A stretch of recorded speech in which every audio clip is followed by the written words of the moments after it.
Hello family, hello Zimbabwe, wherever you are. Ungava uri kuZimbabwe kana uri kuSouth Africa.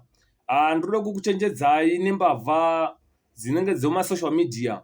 Pane mbavha dziri kumosha dzichinyadza dzichinyepa kuti ngana sei wiki ino chivhayo. Hakuna sei wiki ino chivhayo anopemha paFacebook pasocial media. Munhu akaenda kuchikoro sei wiki ino. Havapemhi nenzira kuti nditumire mari ndiite so. Saka nhasi ndati hangu ndakarelaxa. Ndabva ndabaya paFacebook.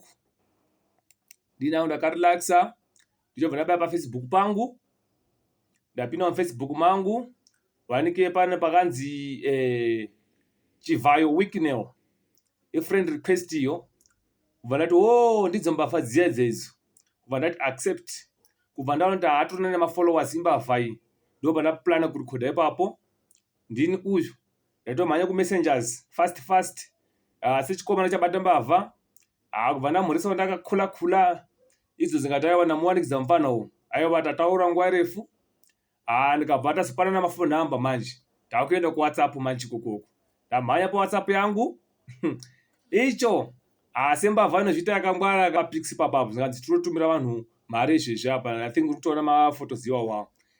Ndikati ndaiwanikidza mbavha yangu ndanga ndakutotanga kutorikodha ipapo manje.